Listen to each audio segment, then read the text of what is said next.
para a próxima, para Franciele, vocês têm alguma dúvida geral aqui? Algum comentário? Fiquem à vontade, né? Sobre esse grape aí, tem até um produtor na região aqui que cultiva, né? E ele vende como orgânico no Ceasa aí. Acaba valorizando isso aí. Realmente, como falou, é um produto de valor agregado e tem muita saída. Ele é um produtor sozinho e consegue atender, assim, atende muito bem o mercado e consegue atender a demanda. Então, para quem estudar isso aí, é um potencial de mercado muito bacana. Da forma que ele faz lá, vem sendo muito lucrativo para ele. Ele agregou mais uma ferramenta mais aí uma que é ferramenta, orgânico, né? Você orgânico. tem de um produto mais nutritivo, além disso, diferencial em tamanho, em qualidade, mas você ganha em vida, né? Em saúde aí, que fica bem melhor. É uma coisa que você me lembrou que o grape é bem usado para esses mercados diferenciados mesmo, vendo diretamente para restaurantes, hotéis, que fica aquela salada bonita, você vende o que mais é o visual já, né, do produto. E o que gera isso em termos de custo-benefício? Gera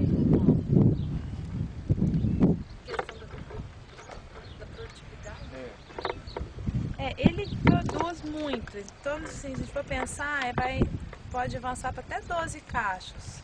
Tá? Então ela falou que o preço mais ou menos R$70? R$70 por planta. O professor que a professora citou me falou que uma planta pode gerar até R$70 de lucro. E a gente pode conduzir esse grape mais ou menos até 20 centímetros entre plantas.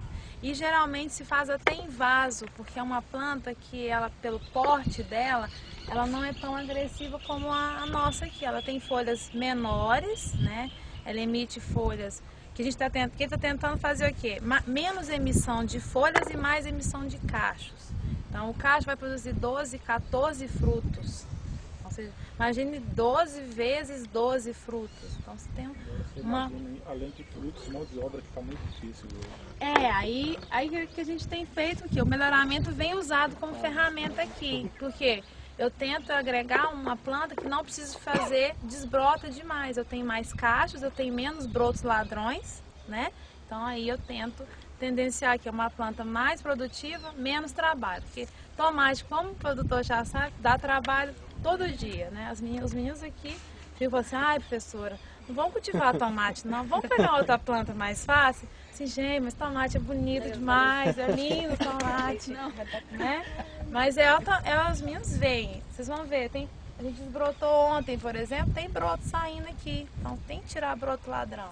Então é uma cultura que dá trabalho, mas é uma cultura lucrativa, né? O preço chega a R$7, R$8, por exemplo, no final do ano. Até outro dia mesmo, o preço subiu no tomate. Não sei se vocês... A gente sente isso no bolso que a gente vai lá no mercado comprar. Ele estava em torno de R$6, R$7, agora caiu para R$3. R$6,49. Vai... A grande vantagem de produzir o grape você não está produzindo ele só, mas você está produzindo ele baixo. A grande vantagem do grape é essa, eu acho que oscila menos. O tipo Santa Cruz, aí você vê variação, o pessoal ganha muito dinheiro, passa pouco tempo e já está vendendo o produto bem mais barato. Acho que o grape deve ser a oscilação de preço, deve ser bem menor. Pouca, porque são poucos que produzem. Só que a mão de obra dele da colheita assim, deve ser bem mais complicado de fazer ela também, seleção e tudo. E tem que ir mais na bandejinha, né? Realmente vai ter algo agregado, vai ter um mercado diferenciado, né? Mas não é tão trabalhosa. Igual, é semelhante à outra mesmo. Se quiser conhecer uma produção, é do Sulpedo Estupa, e na Agrovila, perto de São Gotardo lá. Ali mesmo. Esse é um japonês muito bacana, conhecer lá. Ele vende o que na feira aqui? Vende lá em Ceasa, muito conhecido aí na região. E ele é muito adocicado, né? É um tomate realmente diferenciado. E é bonito, né? Às vezes, o consumidor também compra muito visual. Agora a Cristal está com o tomate amarelo já, né? Não sei se vocês já viram, o tomate ele não vai ficar vermelho, vai ficar amarelo, tipo pimentão amarelo. Também grape, mas amarelo, né? Eles estão também lançando o tomate coração, que também já é focando mais no mercado diferenciado, né? Porque ele é um tomate cereja, mas em forma de coração. Agrega algo a mais aí, tá? Certo, pessoal? Então vamos caminhar para a Franciele, perto da caixa d'água ali, por favor. Obrigada.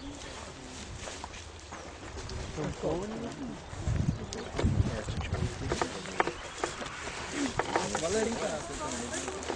Tem? Pode?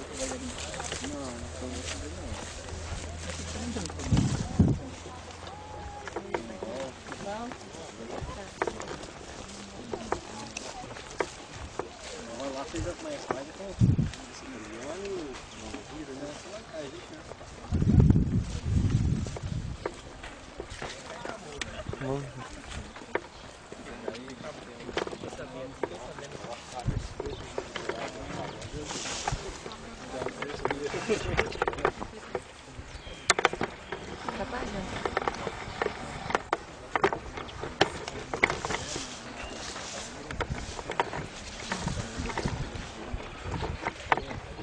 Se você quiser chegar mais pra cá.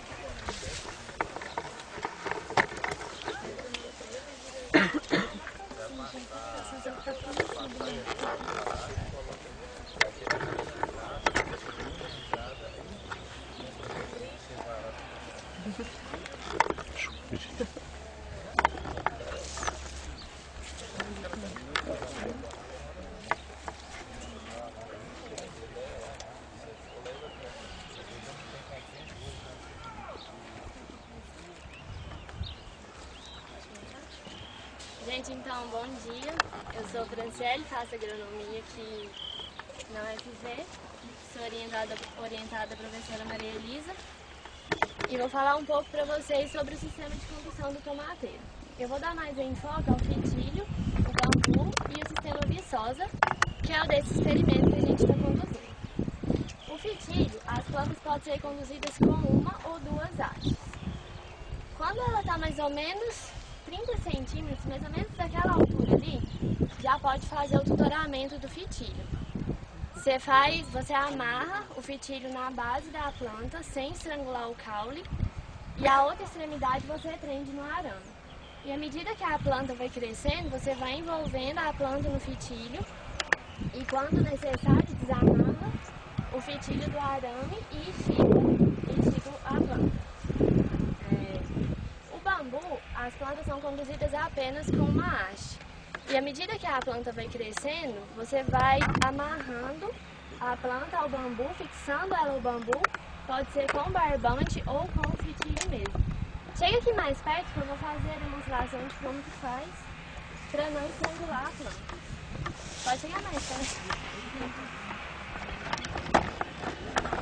Aqui a gente faz um 8 na planta, cruza o fitilho. Isso é para não ter nenhum dano, nem não causar nenhuma injúria na planta. E amarra atrás do bambu. Assim que a planta vai crescendo, vai amarrando como está aqui. E em relação ao fitilho ao bambu, o fitilho ele é bem mais fácil o manejo da cultura com o fitilho do que com o bambu. E o preço em relação assim a preço, o fitilho ele custa R$15 o quilo e cada quilo dá para você tutorar 1.000 pés de tomate. Enquanto que um milheiro de bambu ele custa R$50. E além disso, o fitilho ele evita a disseminação de doenças que pode ir no bambu quando você reaproveita o bambu em mais de uma safra. Como são sistemas verticais, de futuramento vertical, ele otimiza a distribuição da radiação solar e ventilação.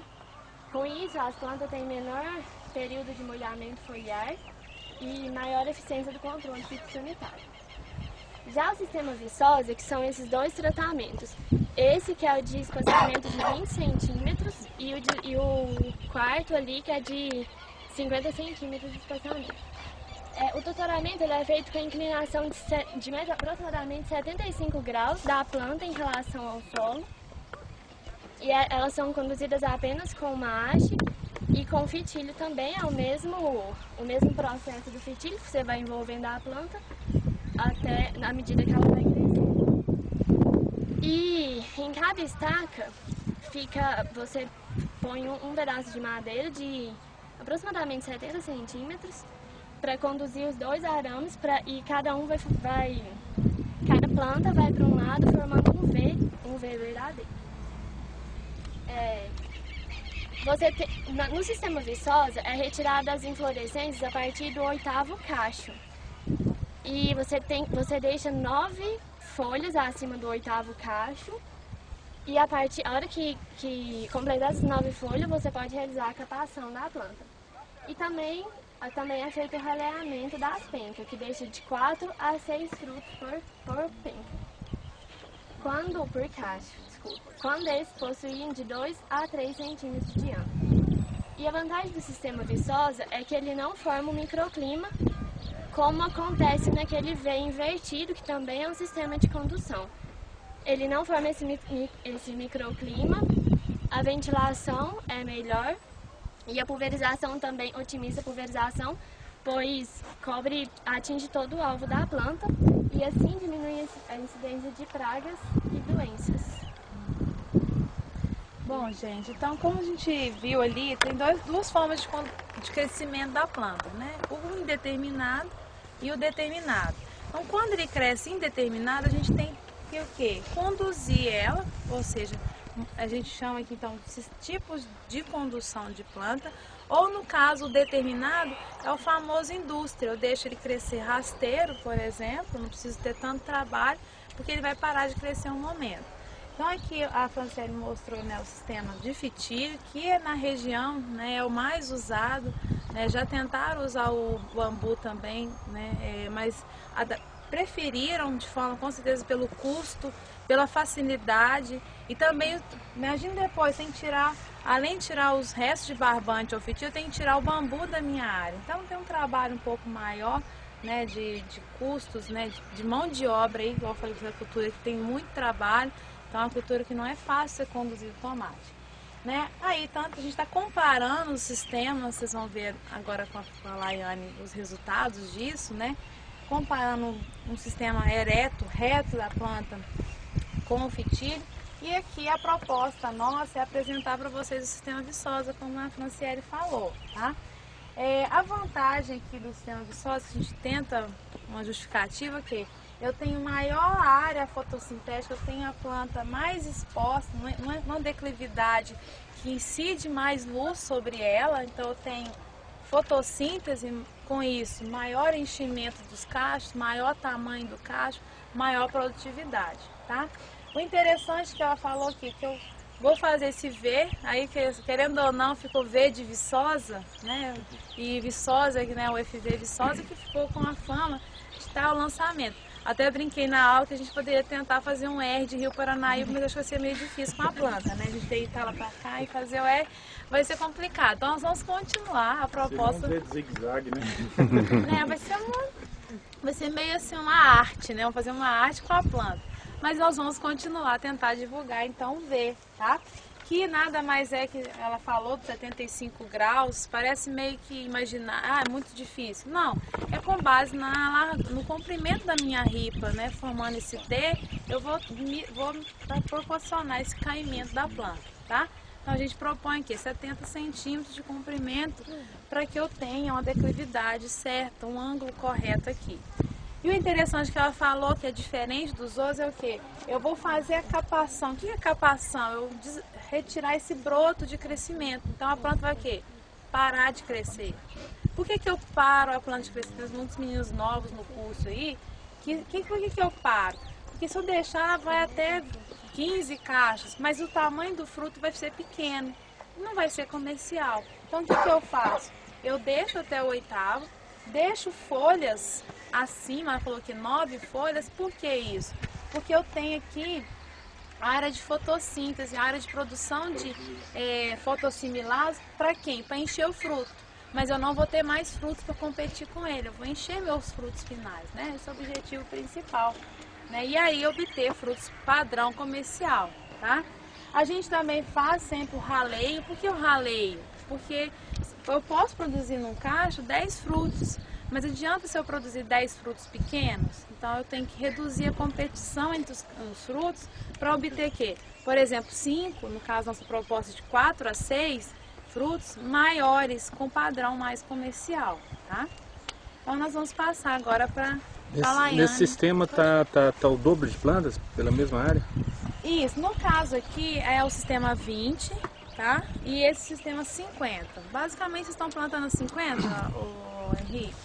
Uns 50, 60. 50, 60. Então, você vai ter aqui 166 mil plantas por hectare, né? E agora tem aquele novo sistema, né? Super avançado. Nossa, no Espírito Santo eles já estão plantando a 15. A proposta deles é, no caso, os fitilhos, mas a 15 centímetros de espaçamento.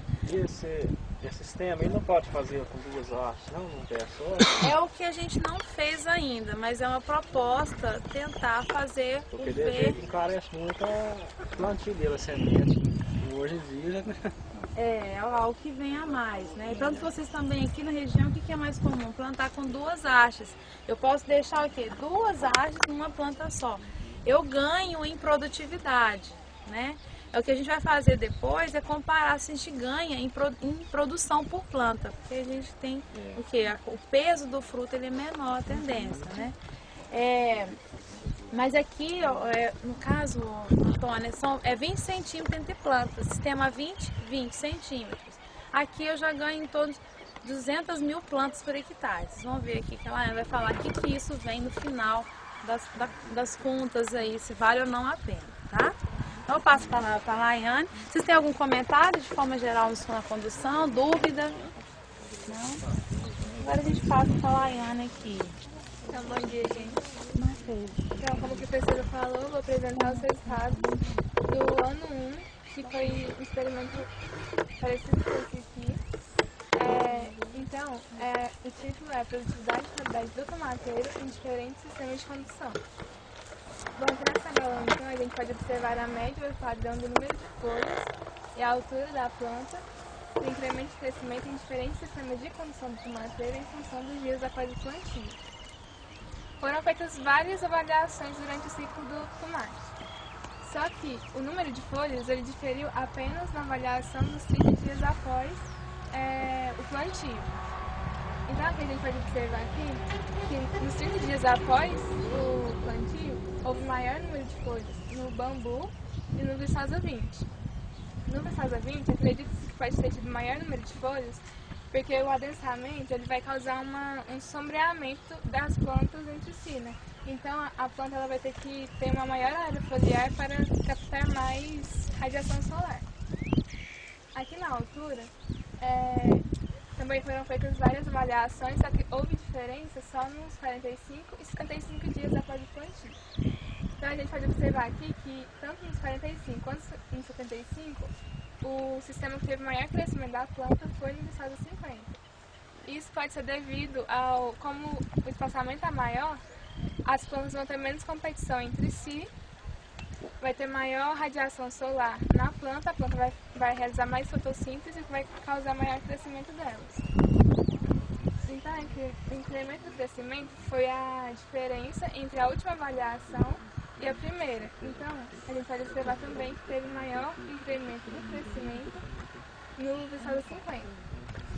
Nessa tabela 2, a gente observa então a média e o erro padrão da produção de frutos do tomateiro por planta em quilos em dias após o plantio e a produção em quilos por planta e a produtividade em quilos por hectare em diferentes sistemas de condução do tomateiro. Foram realizadas também várias colheitas, só que as únicas que tiveram diferença significativa, então, foi aos 110, 126, 132 e 140 dias.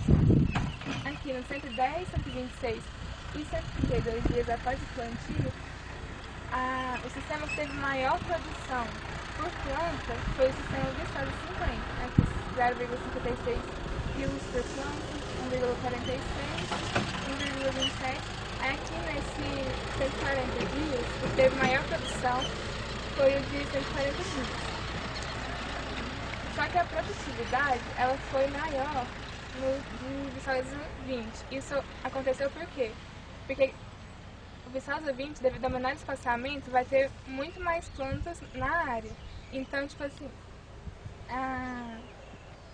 a produtividade, a produção por planta é menor, só que quando você compara a área inteira, o espaçamento menor compensa a produtividade aumenta, no caso. Nesse experimento também foi avaliado o pH e o grau Brix, só que eles não diferiram entre si nos tratamentos. Então isso a gente pode deduzir então que os tipos de condução não interferem na qualidade do fruto. Essa tabela 3 é de um experimento lá de Viçosa, que eles fizeram com 8 sistemas de condução. Só que como é que o nosso foco é esses 4 tipos de condução, aí eu coloquei só os resultados dos 4 aqui. Então aqui na tabela 3 a gente tem os valores médios de produção de frutos grandes, médios e comerciais, por planta e por área, para o sistema de condução do tomateiro. Então aqui a gente pode observar que a produção de frutos grandes por planta foi maior no sistema Bambu 50, não, Viçosa 50. E o de frutos médios foi maior no Bambu 50. Aqui, a produção de frutos grandes em toneladas por hectare foi maior no Viçosa 20 e o de frutos médios também. Aqui a produtividade no final, então, foi de 109,58 toneladas por hectare no sistema 20, Viçosa 20, e em relação às outras ele foi bem maior, né? É o que eu disse anteriormente, isso se deve ao fato de ter mais plantas e o que vai ocasionar uma maior produtividade, então. Bom, gente, então só para... Estou passando em todos, vou falar um pouquinho da Laiane também. Esse trabalho, realmente, se você vê pelo número de plantas por hectare, ele ganha em produtividade. Eu tenho que ir mais adensado, mas o que a gente quer propor? Não só adensar, mas ver a resposta fotossintética disso. Por quê? Como eu falei, a inclinação eu tenho ganho o quê? De maior área de incidência de luz sobre toda a planta. Então, se for ali, ó, em relação, por exemplo, se comparar o fitilho, eu tenho um sombreamento entre plantas, querendo ou não, passando de uma planta para outra. No V, não. Eu tenho aqui uma planta maior inclinação, maior facilidade de entrada de luz, maior a fotossintética aí. Tanto que a gente ganha, né, em produção total, né, 109 toneladas por hectare aí de produção, tá? Sendo que essa aqui foi uma época que, depende de cada época, essa produtividade também pode ser elevada, né? Mas ele comparou 2 épocas de cultivo, não teve diferença estatística, não teve diferença entre eles lá em Viçosa. Sendo que aqui pode ser que tenha, né? Isso aí é muito variável. Tanto que agora nós estamos conduzindo o quê? Nós estamos conduzindo mais refinadas essas análises, comparando os tamanhos de frutos. Então daqui a uns dias nós vamos ter o resultado final disso aqui, né? Comparando o ano 1 e o ano 2. E o que ela falou também é que a qualidade do sabor, que a gente fala Brix e pH, está ligado aqui ao sabor, se ele é mais ácido ou se ele é mais adocicado. Isso aqui no sistema não variou para esse cultivar, no caso, né? Dominador que nós estamos plantando aqui, tá? Alguém tem alguma dúvida? Só uma pergunta aqui. O sistema de plantio, você vê nascer e produção, não ajuda um pouco na parte dos assuntos que você Bom, acho que sim, né? Porque aí vai influenciar na umidade que vai ter entre as plantas ali, acho que pode influenciar sim. E essa parte de pH, você entra no redutor, não ajuda um pouco na parte de gotejo? Redutor, como se... Redutor pH. Ah, tá. Não, a gente não tem nada assim... Referente a isso? Não, referente a impacto disso não. Basicamente a gente trabalha um pouco, é a parte nutricional da planta, a gente tem que ter um controle, tanto que a gente faz adubações parceladas ao longo do cultivo, porque é um cultivo muito suscetível a essas deficiências, né, igual cálcio, nutrientes de forma geral, mas a gente não tem nada, não faz nada em relação à alteração de pH aí, né, para gotejo ou não. Não sei se eu entendi, já. Mas a posição, ele né, uma coisa interessante, todo plantio vocês veem lá, a disposição, por exemplo, da casa de vegetação, leste-oeste, né? Isso aqui vocês veem que o sol ele caminha sobre toda a lavoura, isso realmente reduz doença, facilita a área fotossintética, incidência de luz aí, né? Isso tem que ser olhado antes de plantar. Antes de plantar você tem que saber a posição. Claro que é necessário de café aqui. Se você não faz esse sistema, você vê a parte que está você vê que tem painel solar, você vê que as eficiências são maiores. A cercóspora, a foma. Não, mas tá ligado diretamente ao manejo. Aí seria o que os famosos tratos culturais até antes do plantio, né? Os cuidados Eu tô te falando culturais. que eu vim aprender depois que eu vim pro Rio Paranaíba. Ah, é? A prática, né? Não, a prática é outra coisa, quando você vive a cultura, né? Você respira, vive a cultura. Professora, em café tem um estudo grande, assim, é 325 graus. Você tem que plantar o café na linha de 325 graus. Que aí o sol caminha o dia inteiro sobre a lavoura. Ele não pega nem a... Até de direção do vento, né, gente? A gente acha que é bobeira, é sol, direção do vento também. Ou seja, aqui, ó, o vento, vocês estão sentindo, tá vindo de lá pra cá, né? Até... Não olhava isso não, primeira vez que eu observo depois, aquele lado que ficava na sombra, a fruta crescia muito menos, né? A verdade era outra, atrofia. São As coisas... folhas sim, é vegetal, ficava bonita, porque ficava só na sombra, mas a fruta não... Eu tô falando com o nosso amigo aqui, o vizinho aqui, o Jair, eu sempre falo com ele, você plantou esse café seu no sentido contrário, errado. Eu falei, essas plantas suas estão sentindo, porque lá teve um problema, um coelho lá que foi... Ele teve um problema hídrico lá, porque ele deixou a planta, falta água, não veio as doenças, e ela entrou, enfraqueceu, né, igual o ser humano. Existe um macro de nutriente, né? Aí a planta sentiu demais, foi estresse hídrico. Aí eu falei com ele, isso é estresse hídrico. Ele falou, não, existe isso não. Eu falei, isso é falta de umidade do solo. Não. É que aí vai ver, vamos supor, se você consertar de certa forma, ali ele vai realmente falar, não, o Djalma estava certo. A vivência, né, isso tudo.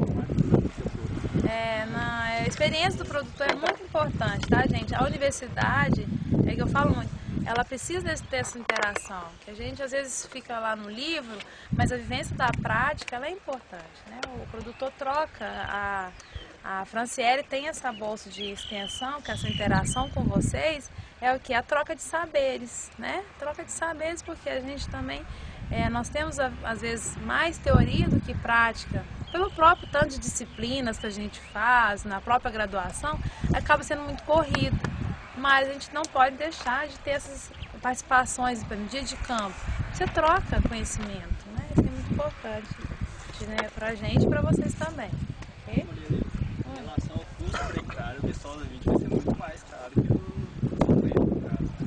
Então, só que a gente fez esse mesmo trabalho, ela estudou para ver, mas lá em Solos fizeram um custo. O custo da produção foi menor no sistema de Solos também, porque ele otimiza mais o uso de implementos, então vai gastar menos, vai ter menos doenças, então aí vai precisar de menos, vai ter menos gasto. Aí vai ter maior produtividade e maior lucro, no caso. Até eles falaram que um rendimento, um lucro, né, de 200%, eles propõem um lucro acima do normal. Por quê? Não sei se repararam, a Franciele falou que retira as folhas baixeiras, né? Por que retirar as folhas baixeiras? Retirar a fonte de inóculo na lavoura.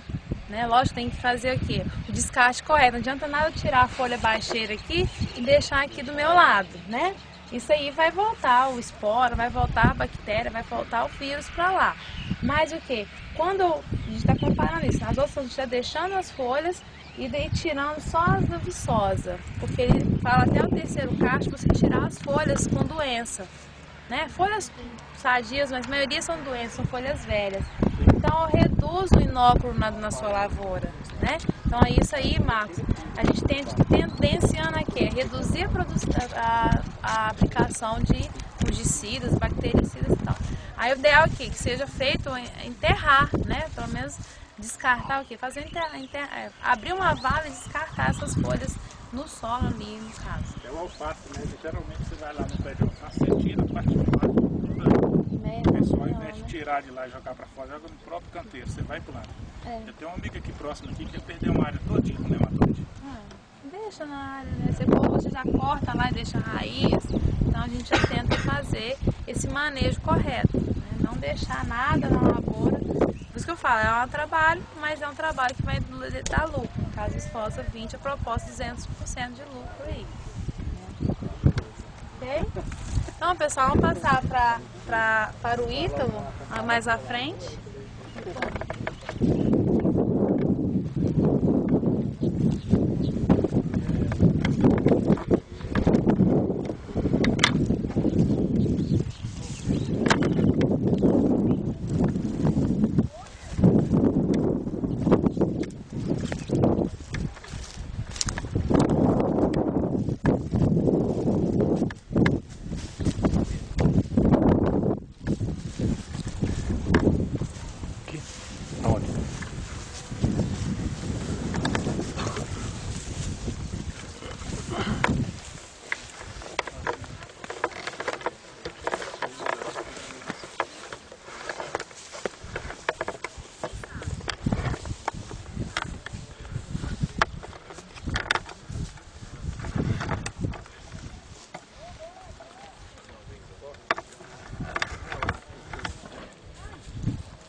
Tá tendo outro dia de campo embaixo.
Tá. Então, bom dia. Meu nome é Ítalo. Sou mestrando em agronomia aqui pela UFV e trabalho, né, no grupo de pesquisa de manejo integrado de pragas desde a minha graduação, trabalhando nessa parte de MIP de pragas, focado na parte de monitoramento. Uma das etapas do MIP não sei se todo mundo já conhece, as etapas do MIP é diagnose, tomada de decisão e controle. Uma das etapas então é a diagnose, que nada mais é que a identificação das pragas e dos inimigos naturais. Então aqui eu vou mostrar um resumo de todas as pragas e inimigos naturais que são encontrados aqui nessa cultura então. Eu fiz o agrupamento aqui dessas pragas de acordo com o seu hábito alimentar. Então aqui no primeiro grupo aqui temos os sugadores, onde pode citar os pulgões, e no tomate basicamente ocorrem dois, que é esse amarelinho aqui, se alguém quiser chegar mais perto para estar ruim para visualizar. Esse pulgão mais amarelinho, verde amarelado aqui, e esse outro, que é esse coloração mais esverdeada com as patas, as extremidades das pernas aqui, ou patas, na coloração escura. E aqui mostrando a forma alada desses insetos. Aqui também, não coloquei o título aqui, mas outro inseto sugador também bastante importante na cultura é a mosca branca. Aqui mostrando o adulto, então um pequeno inseto, coloração branca. Apesar de não mosca branca, ela não é mosca, é um inseto sugador, então é da ordem Hemiptera. E mostrando a ninfa. A curiosidade desse inseto é que nos estágios de ninfa, nos 3 primeiros estágios, as ninfas se movem, e no 4º estágio essas ninfas não se movimentam. E mostrando aqui, o 4º estágio, que ela se assemelha a uma cochonilha. Como que esses insetos sugam então a seiva? E mostrando o aparelho bucal desse inseto, que é chamado de aparelho bucal, chama estilete, e ele se assemelha a uma seringa. O inseto vai introduzir esse aparelho ali no floema ali da planta e vai sugar a seiva. Quais são os problemas que isso causa na planta. Esses insetos.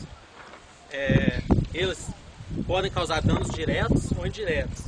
O que seriam esses danos diretos? No caso seria diminuição do crescimento, também no caso desenvolvimento da planta.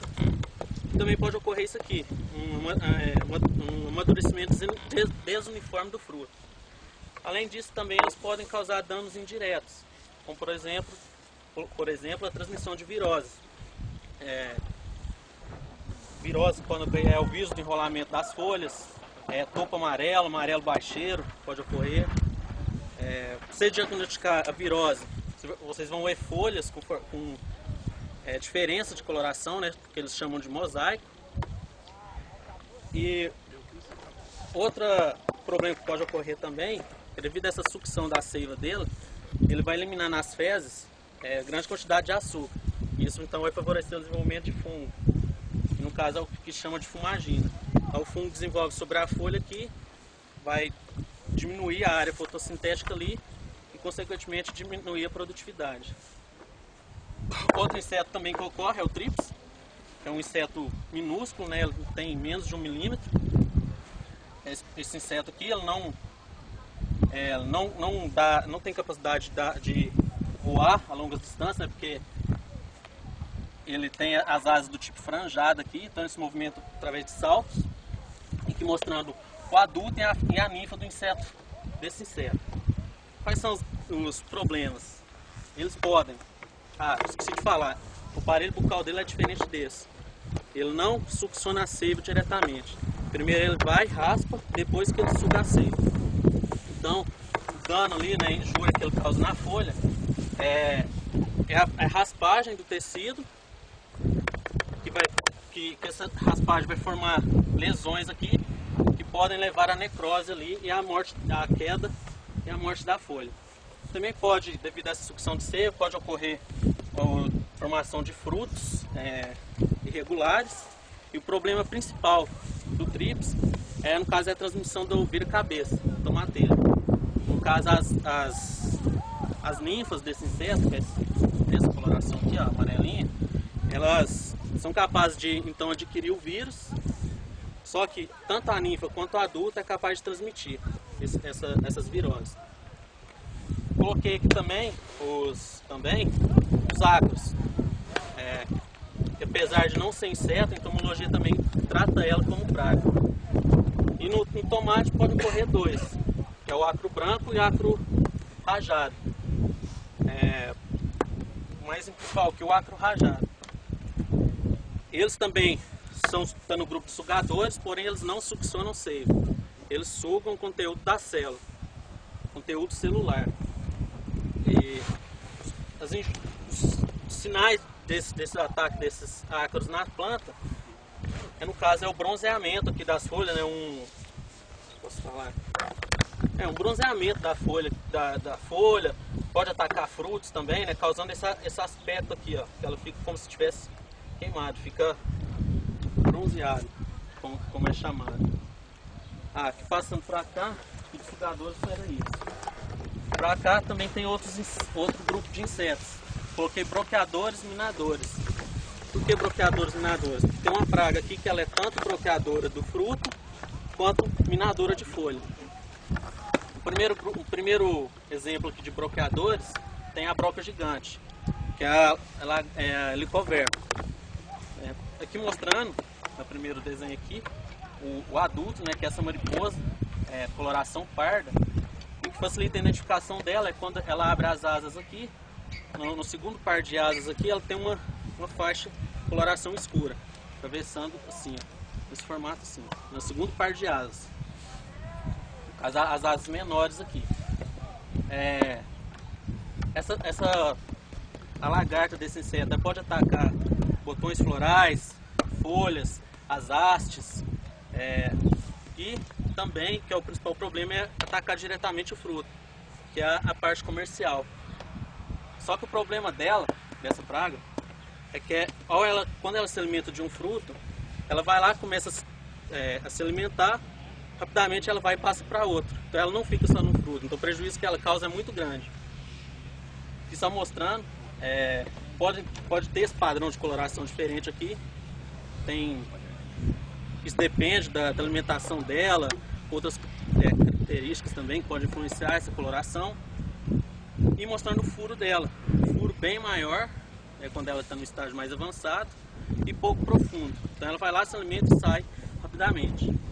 Outra praga é a broca pequena. Aqui na região não sei se é tanto problema, acho que não é, mas essa aqui é mais, né? Broca gigante é mais problema. Nessa eu botei também, esse ano tá muito. Esse ano tá muito.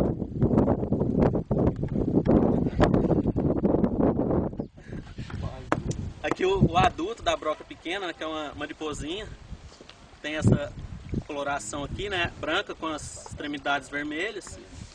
E identificar ela é quando ela pousar, ela vai levantar o abdômen para cima, né, no caso a bundinha aqui, que é para ficar mais grosseira. A larva desse inseto, que é a lagarta, apresenta essa coloração rosada.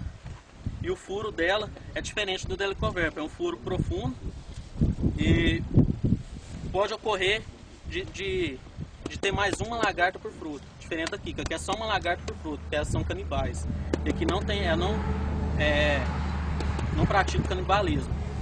Mas quando ela ataca o fruto assim, inviabiliza ele para o comércio, né? Basta uma lagarta então para causar prejuízo.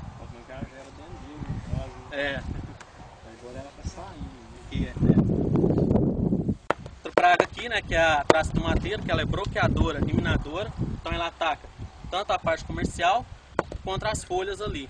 E pode atacar também as hastes, que é a lagarta desse inseto, o adulto, uma mariposa de 1 a 2 centímetros de comprimento. E aqui a mina desse inseto, que é uma mina de formato irregular. É diferente, vou mostrar aqui para vocês que ela é diferente de outra praga que é a minadora também. Então, consequentemente, causa essa mina, reduz a área fotossintética, pode causar a queda dessa folha também, pode causar, diminuindo a produtividade então, também. Sem falar que ataca também o fruto aqui. Outra minadora, do grupo dos minadores, é a mosca minadora. É uma mosquinha preta, com esses pontos amarelos aqui no dorso. E que mostrando a larva desse inseto, que é a fase que é praga no tomate. E a diferença da mina que esse inseto aqui forma, pode ver que aqui a mina é bem diferente da mina da traça, né? Ela é uma mina serpenteada, enquanto que da traça é uma mina de formato mais irregular. Passando para outro grupo aqui, temos os esfolhadores, citando duas pragas aqui que ocorrem nessa cultura. Temos a vaquinha e a falsa medideira. Para você ver no campo a injúria que essas pragas causam, por exemplo, a vaquinha, a injúria que ela causa, quando ela se alimenta ali da folha, ela consome praticamente tudo, né? Consome até as nervuras aqui da folha. Enquanto que a falsa medideira não. Quando ela se alimenta, eu não achei nenhuma foto com tomate, mas coloquei aqui com soja. Mas ocorre semelhante com o tomate.